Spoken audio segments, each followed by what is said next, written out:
Hello guys. तो guys आज हम नया टॉपिक डिस्कस करेंगे some basic concept of chemistry chapter का, जो है atomic mass.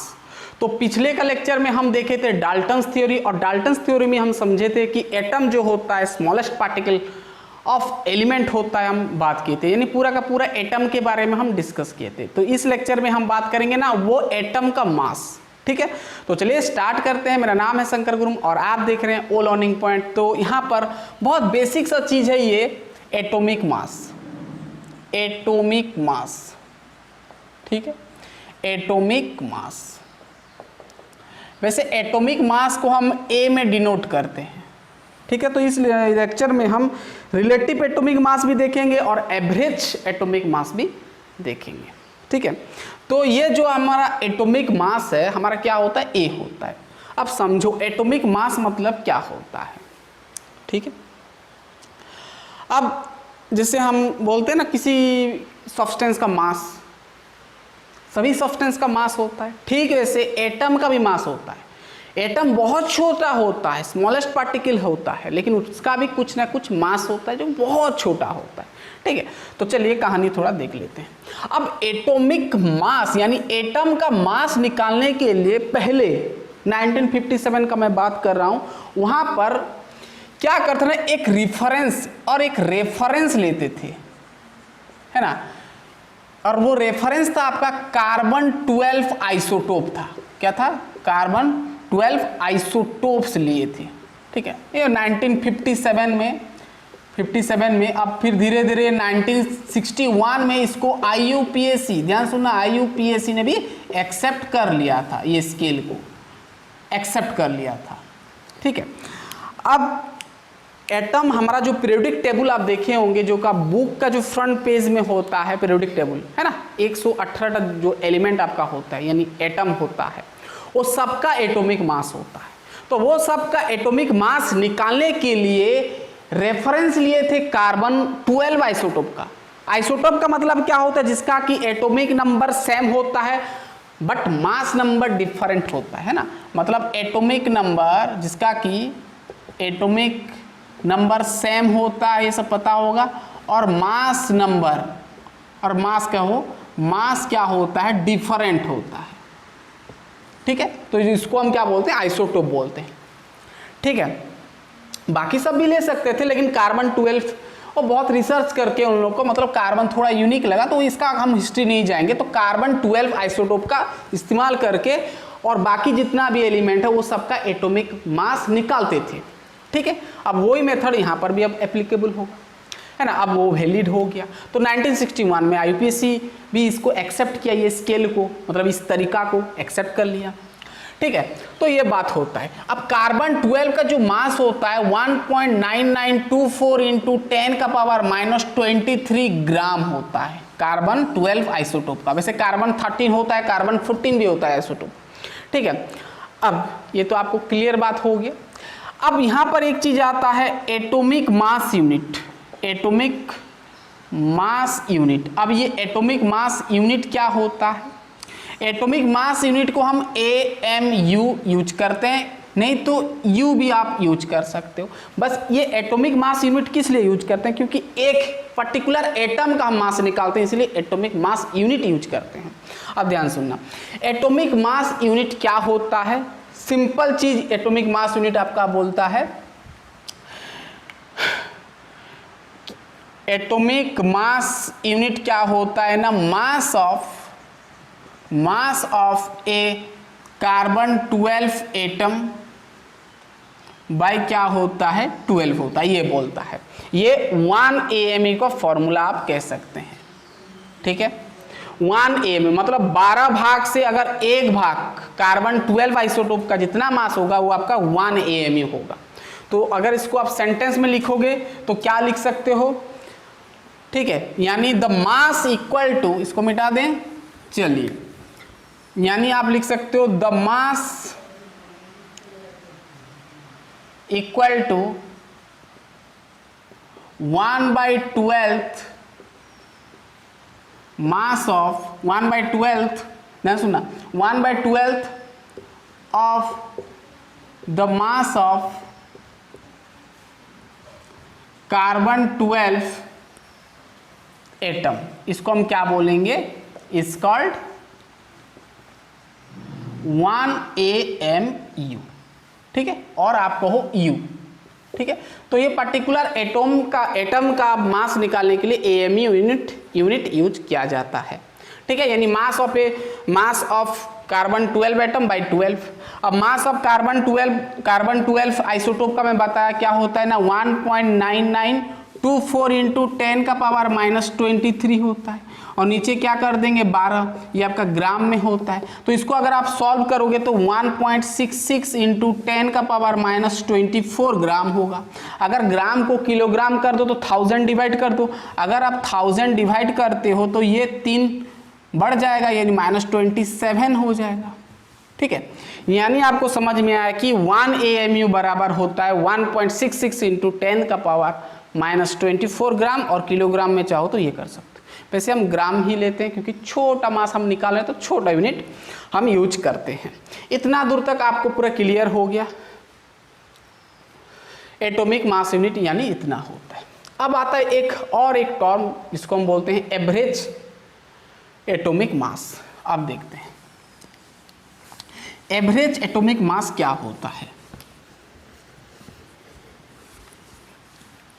Average atomic mass, average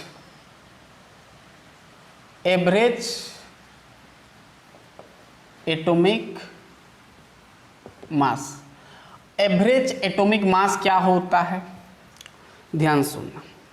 average atomic mass को हम डिनोट करते हैं ए बार में, जिसका फॉर्मूला होता है PI इंटू आपका होता है AI मतलब होता है आपका एटॉमिक मास, और नीचे होता है आपका 100। अब ध्यान सुनना, एटॉमिक मास हम किसका निकालते हैं, किसका कैलकुलेट करते हैं, फॉर आइसोटोप के लिए, आइसोटोप्स के लिए, यानी डिफरेंट आइसोटोप का हम यूज करते हैं, ठीक है। तो ये फॉर्मूला होता है एवरेज मास निकालने का किसी भी आइसोटोप का, ठीक है।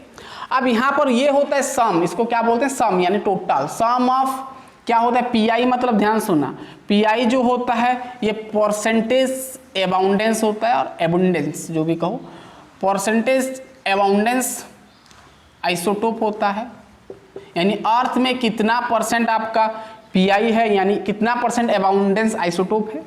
और AI होता है आपका क्या, ये होता है आपका एटॉमिक मास, एटॉमिक मास, ठीक है। अब ये दोनों का मल्टीप्लाई करो और सम करो। मैं एक एग्जांपल देता हूँ, ध्यान सुनना।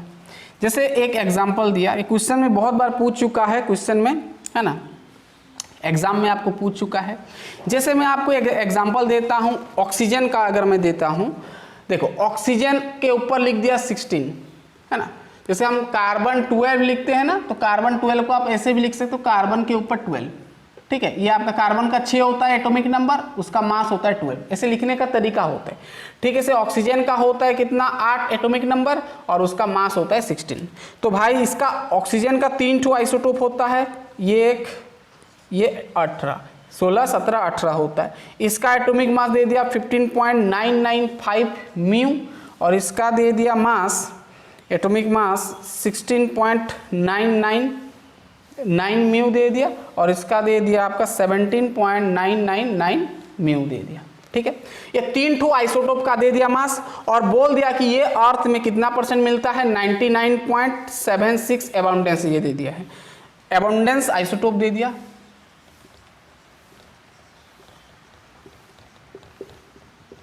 आइसोटोप दे दिया।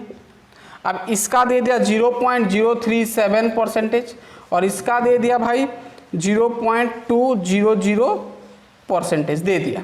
अब परसेंटेज दे दिया, और ये आपका मास नंबर भी दे दिया, और एटॉमिक मास भी दे दिया, तो आप निकाल सकते हो ये average atomic mass for oxygen, है ना। तो कैसे निकालोगे, फॉर्मूला अप्लाई करो, देखो। तो एवरेज मास एटॉमिक मास कैसे निकालोगे, सॉल्यूशन करो, ठीक है। और एक तो मैं नीट का भी दे दूंगा भाई, अभी आया था 2007 में शायद नीट का, वो भी क्वेश्चन मैं आपको करवाऊंगा, देखना। अब क्या हो जाएगा, एटॉमिक मास सम ऑफ करना है ना, सम ऑफ क्या, ये क्या होता है, percentage abundance into atomic mass. अब ऑक्सीजन का देखो, एक ऑक्सीजन एक आइसोटोप का 16 है, और परसेंटेज अबाउंडेंस देखो ये है, यानी 15.995 इंटू क्या करेंगे उसका एटॉमिक मास AI करेंगे ना फॉर्मूला के अकॉर्डिंग, यानी 16 करेंगे, फिर प्लस देंगे। प्लस क्यों देंगे? क्योंकि समेशन हम कर रहे हैं भाई, प्लस फिर करेंगे, फिर देखेंगे नया एसिटोप इसका है 16.999 इंटू क्या करेंगे उसका मास नंबर और एटॉमिक मास मल्टीप्लाई कर दिया, फिर सम करना है, फिर क्या करना है इसका है 17.999 इंटू क्या करना है 18, ठीक है। और नीचे क्या करना है 100 करना है, क्या करना है 100। अब चाहो तो इस सबको अगर जोड़ोगे तो भाई 100 होगा। आइसोटोप का समेशन हमेशा 100% होता है, जैसे 99.76, 0.037 और 0.200 ऐड करोगे तो 100 ही आएगा, इसलिए मैं डायरेक्ट फॉर्मूला लिख दिया 100, ठीक है। अब इसका अगर पूरा कैलकुलेशन करोगे तो फाइनल जो आपको एवरेज एटॉमिक मास मिलेगा वो आपको मिलेगा 15.999 एवरेज मिलेगा, जिसको हम 16 भी मान लेते हैं, इतना म्यू मिलेगा। ये अप्रोक्स हो जाता है आपका 16 म्यू, ठीक है। इसलिए हम बोलते हैं ऑक्सीजन का एटॉमिक मास 16 होता है, यानी 8 इंटू 2 कर दो 16 होगी। वैसे एक ट्रिक टाइप का होता है कि जैसे एटॉमिक नंबर जितना है उसमें आप 2 मल्टीप्लाई कर दो, है ना, 2 मल्टीप्लाई। जैसे हाइड्रोजन के छोड़कर हाइड्रोजन का 1 है तो हाइड्रोजन का एटॉमिक मास 1 ही होता है, अगर राउंड फिगर पूरा देखेंगे। तो हाइड्रोजन के बाद होता है हीलियम, हीलियम का एटॉमिक मास होता है आपका एटॉमिक नंबर कितना होता है भाई 2, 2 इंटू 4 हो जाएगा। जैसे सोडियम का मैं बात करूँ, सोडियम का छोड़ो, मैं ऑक्सीजन का बात करूँ, ऑक्सीजन का क्या होता है एटॉमिक नंबर 8 होता है, 8 में 2 गुणा कर दो यानी 16 हो गया। जैसे आपका नाइट्रोजन है, नाइट्रोजन का 8 होता है, सॉरी नाइट्रोजन का 7 होता है, नाइट्रोजन 7 यानी 7 में 2 गुणा कर दो यानी 14 हो गया। तो ये आपका एटॉमिक मास। अब ये जो एटॉमिक मास होता है ये हम न्यूमेरिकल सब में यूज करते हैं, ठीक है। इतना दूर आपको क्लियर हो गया? देखो क्लियर बात, यानी आपका परसेंटेज अबाउंडेंस के साथ आपको एटॉमिक मास मल्टीप्लाई करना है, सम करते जाना है, पहले एक आइसोटोप का, फिर एक आइसोटोप का, फिर एक आइसोटोप का, प्लस प्लस कर देना है। और एक मैं आपको एग्जांपल देता हूँ, एग्जांपल नहीं एक क्वेश्चन देता हूँ जो कि आपका नीट में पूछा था। अब देखो ये भाई इस प्रकार का सवाल परसेंटेज अबाउंडेंस दे देता है और एवरेज एटॉमिक मास पूछ लेता है, ये IIT में भी आया है, आप देख सकते हैं, ठीक है। अब देखो मैं एक क्वेश्चन देता हूँ, चलिए आपको दे दिया x दे दिया, कोई एक एलिमेंट है 200 दे दिया और इसका परसेंटेज दे दिया 90%, और एक एलिमेंट वही है ना, वही तो रहेगा, और इसका परसेंटेज दे दिया 80%, और एक दे दिया और इसका दे दिया 200 और यहाँ पर 20% दे दिया। अब आपको यहाँ पर पूछा है एवरेज एटॉमिक मास कितना है, ये नहीं लिखा है ना, पूरा सेंटेंस आप पढ़ो, मैं उसको शॉर्ट करके लिख रहा हूँ। आपको एवरेज मास पूछा है ना, एवरेज एटॉमिक मास। ऑप्शन दिया है 199 म्यू दिया है, बी दिया है AMU भी दे सकता है 200 AMU और म्यू जो भी है, और सी ऑप्शन दिया है 201 AMU, और डी ऑप्शन दिया है भाई 202 AMU, ठीक है। ये भाई आया था 2007 को, मेडिकल एंट्रेंस में आया था, नीट में आया था, NEET नीट में आया था, नीट 2007 को पूछा था ये, ठीक है। अब इसको कैसे करना है, same process. Average atomic mass का आपका क्या होता है, सिंबल ये होता है, क्या करते हैं भाई फॉर्मूला होता है सम ऑफ PI इंटू क्या करते हैं AI। AI आपका एटॉमिक मास होता है, PI आपका परसेंटेज अबाउंडेंस होता है, बाई 100 कर दो, क्या हो जाएगा, क्या हो जाएगा, सम ऑफ PI इंटू AI करना, PI into AI, PI into AI। पहला वाला देखो आइसोटोप ये दिया है ना, इसका कितना दिया एटॉमिक मास 200 दिया है, 200 इंटू क्या करोगे 90 परसेंटेज अबाउंडेंस, और उल्टा करके लिखो 90 इंटू AI एटॉमिक मास 200 दिया है, प्लस करना है, फिर इसका देखो 199 इंटू 80 करना है, सॉरी 80 नहीं होगा भाई, ये 8 है, 8.0 है, ये 2.0 है, तभी ना टोटल 100 होगा, ये आपका 8 होगा, प्लस आपका हो जाएगा 200 इंटू 2 हो जाएगा, और नीचे क्या करना है 100 करना है। अब सबको अगर पूरा प्लस में प्लस करोगे और डिवाइड करोगे 100 में तो आपको आएगा 200, 200 कितना आएगा AMU, और म्यू कहो, म्यू नहीं यू, ठीक है। ये होता है आपका, है ना। तो 200 ये आएगा। तो ये पूछा था नीट 2007 को, इसलिए इस प्रकार का सवाल देख के जाना। चलिए अब नया टॉपिक हम देखेंगे। ये तो हो गया, आपको समझ में आ गया कि अगर परसेंटेज अबाउंडेंस दिया रहेगा तो कैसे आप एवरेज एटॉमिक मास निकाल सकते हो। दिख रहा है? चलिए बहुत बढ़िया। अब हम आगे बढ़ते हैं। अब एक चीज आता है कि रिलेटिव एटॉमिक मास क्या होता है। वैसे सब एटॉमिक मास है, एवरेज, रिलेटिव, वही सेम टाइप का है। एवरेज हम आइसोटोप का निकालते हैं, रिलेटिव देखते हैं। अब रिलेटिव एटॉमिक मास मतलब क्या होता है ना भाई, जो हम पूरा एक्सपेरिमेंट से अगर पूरा करेंगे तो हमारा जो आएगा उसको। अब एटॉमिक मास मतलब पूरा आपका राउंड अप करके कितना है वही आप कह सकते हैं। रिलेटिव एटॉमिक मास, अब ये क्या होता है, अब ऊपर ऊपर समझेंगे। रिलेटिव एटॉमिक मास, अब रिलेटिव एटॉमिक मास को हम डिनोट करते हैं AR में। AR में, जैसे एटॉमिक मास को A में, एटॉमिक रिलेटिव एटॉमिक मास को AR में। इसका फॉर्मूला होता है AR इक्वल टू क्या होता है ना, average mass, average mass of one atom of element, किसी भी एलिमेंट का एक एटम, और नीचे 1/12 into mass of one carbon 12 isotope और एटम का हो। तो ये सिंपल फार्मूला होता है। तो ये फार्मूला के अकॉर्डिंग अगर आप रिलेटिव एटॉमिक मास निकालोगे, एवरेज मास, आइसोटोप का एवरेज मास निकाल दो, 1/12 कर दो into mass of one carbon. One carbon isotope को मैं बता दिया 1.9924 इंटू 10⁻23 -23, है ना, ग्राम होता है। तो ये डालोगे तो आपको मिल जाएगा एवरेज आपका रिलेटिव एटॉमिक मास। अब रिलेटिव एटॉमिक मास आपका दिखता है कहाँ पर ना, पीरियोडिक टेबल में। कहाँ पर? पीरियोडिक टेबल में। आप पीरियोडिक टेबल में देखे होंगे आपका एक एलिमेंट होता है इस प्रकार बॉक्स होता है, और यहाँ पर एक इस प्रकार का लिखा रहता है ना, पॉइंट वाइज लिखा रहता है। तो ये हम क्या बोलते हैं, रिलेटिव एटॉमिक मास। अब जब हम न्यूमेरिकल्स करते हैं तो इसको हम यूज नहीं करते हैं, इसको हम यूज नहीं करते हैं, है ना। देखो अब मैं कुछ एटम का मैं रिलेटिव मास लिख रहा हूँ, ठीक है।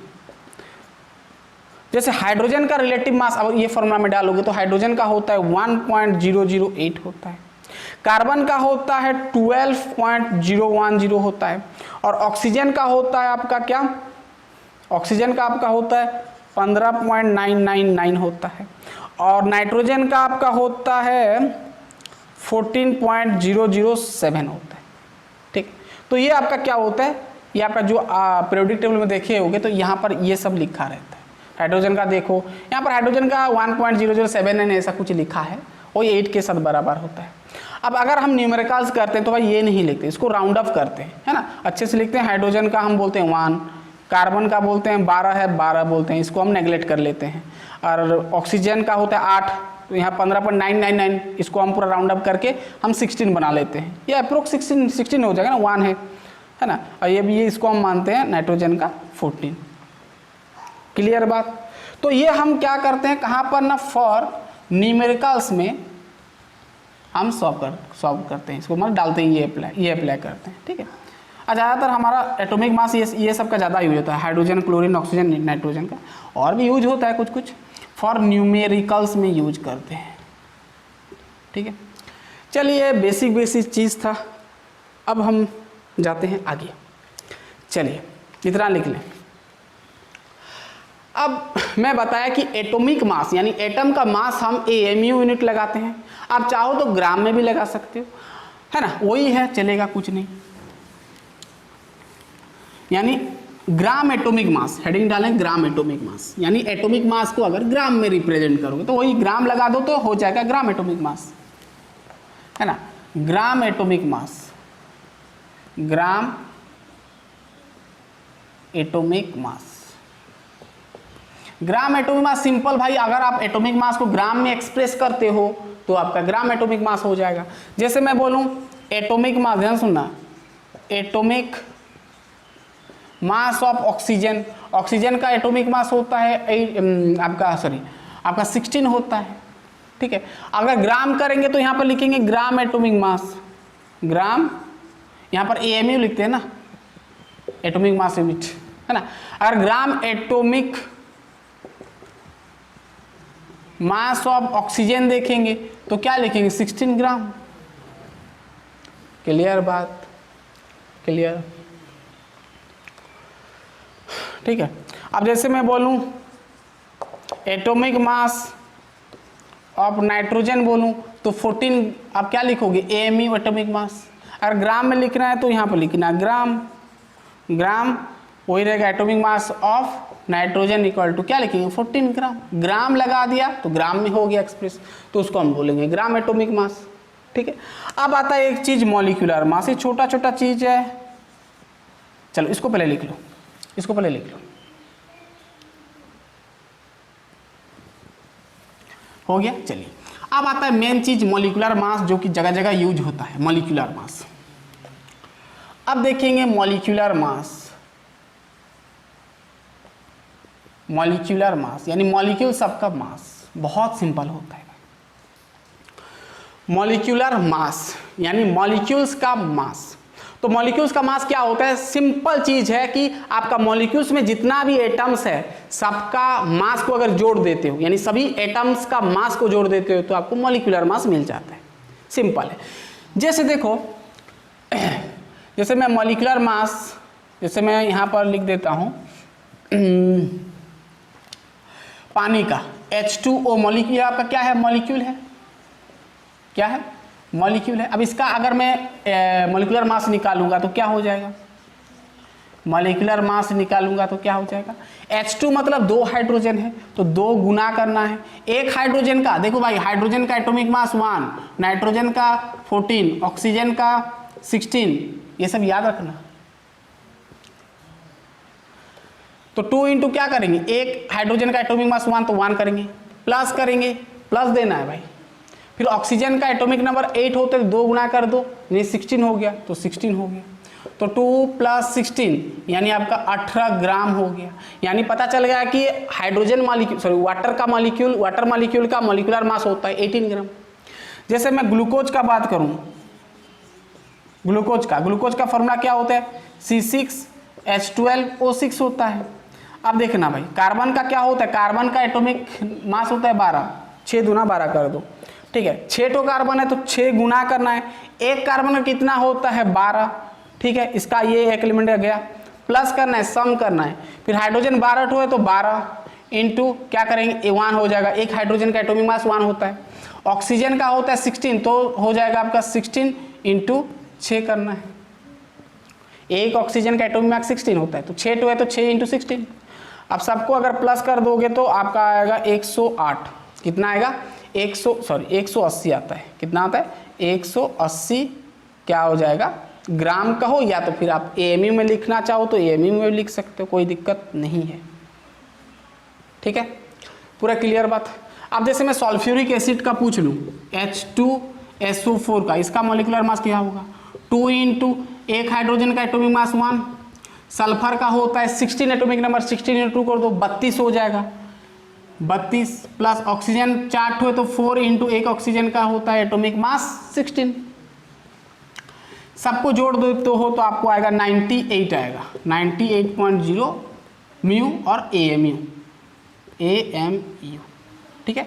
तो ये बेसिक चीज था आपका मॉलिक्यूलर मास। अब इसके बाद और एक ठो आता है जो कि एडवांस है थोड़ा, इक्विवेलेंट मास। वैसे तो हम आगे पढ़ेंगे इक्विवेलेंट मास के बारे में, ठीक है, फिर भी थोड़ा बहुत यूज होगा तो चलो कर लेते हैं इक्विवेलेंट मास क्या होता है। चलो लिखो इक्विवेलेंट मास, इक्विवेलेंट मास। अब आता है इक्विवेलेंट मास। अब जो इक्विवेलेंट मास होता है ना वो अलग अलग चीज के ऊपर डिपेंड करता है। अगर आप किसी एलिमेंट का अगर इक्विवेलेंट मास निकाल रहे हो तो अलग होगा। अगर आप आयन का निकाल रहे हो, अगर आपके पास आयन्स है जैसे आपका NaCl हो गया, HCl हो गया, इस प्रकार अगर आयोनिक कंपाउंड है तो उसका जो इक्विवेलेंट मास होगा वो अलग होता है, निकालने का तरीका अलग होता है। और आपका एसिड अगर होगा जैसे HCl हो गया, H2SO4 हो गया, अगर एसिड का है तो उसका कहानी थोड़ा अलग है। और अगर बेस है जैसे NaOH है, वो सब जितना भी आपका बेस है, NH3 है, वो सब में कहानी थोड़ा अलग होता है। देखता हूँ मैं क्या होता है, ठीक है। चलो देखो, अब इक्विवेलेंट मास, सबसे पहले तो हम बात करेंगे एलिमेंट का कैसे निकालेंगे, और आपके पास सिंपल एक एटम का कैसे निकालेंगे, ठीक है। जैसे मैं बोलूँ इक्विवेलेंट मास ऑफ कॉपर का निकालो इन CuO, मतलब क्यूप्रिक ऑक्साइड होता है ना, क्यूप्रिक ऑक्साइड का निकालो, तो क्या होगा भाई, इसका ये मॉलिक्यूल का जो कॉपर है इसका इक्विवेलेंट मास निकालो। तो इसका जो फॉर्मूला होता है एलिमेंट में क्या होता है, ध्यान सुनना, इक्विवेलेंट मास क्या होता है ना, मास ऑफ एलिमेंट करना है, मास ऑफ एलिमेंट करना है, और उसका आपको लिखना है वैलेंसी, है ना, यानी आउटर मोस्ट सेल में कितना इलेक्ट्रॉन्स है वो आपका वैलेंसी होता है। जैसे कॉपर का आप देखोगे तो इसका जो एटॉमिक नंबर होता है 29, और इसका वैलेंसी होता है 2 भी होता है, 1 भी होता है ना। तो ये फॉर्मूला के अकॉर्डिंग आप डालोगे, इक्विवेलेंट मास निकालोगे, तो मास ऑफ एलिमेंट यानी कॉपर का मास क्या हो जाएगा भाई, 63 होता है, 63.6 होता है, 63.6, और उसका वैलेंसी 2 भी है, 1 भी है। अगर 2 डालते हो तो आपको यहाँ पर मिलेगा 2 × 3 यानी 31.6 मिलेगा। अगर आप 1 डालते हो 63.6/1 डालते हो तो 63.6 मिलेगा। दोनों ही ठीक है, अलग अलग वैलेंसी के लिए। चलो ये आपको समझ में आ गया, पूरा क्लियर बात, पूरा क्लियर बात। एलिमेंट अगर होगा तो इस तरीके से करना है। अगर आपके पास आयन है, अगर आपके पास आयन है, क्या है, आयंस सब है, जैसे NaOH है, जैसे NaCl है, जैसे CsCl है, ये सब है, तो ये सब में कैसा होगा, ध्यान सुनना, बहुत ईजी है।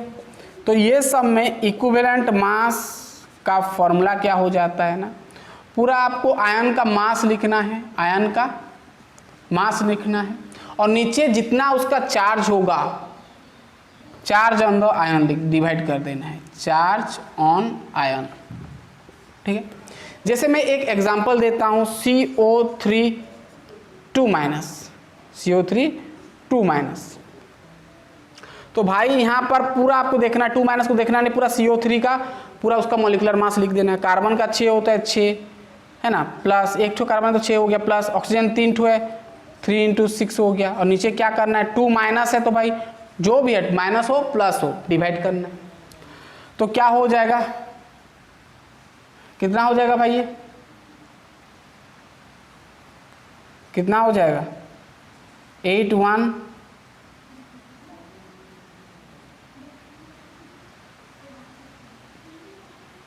48 + 6 हो जाएगा ना, यानी आपको मिलेगा कितना, ये सॉरी ऑक्सीजन का होता है आपका क्या, 3 ठो ऑक्सीजन ना, CO3, ये 12 होगा, सॉरी आपका ये 12 हो जाएगा, कार्बन का 6 दूना 12 होता है।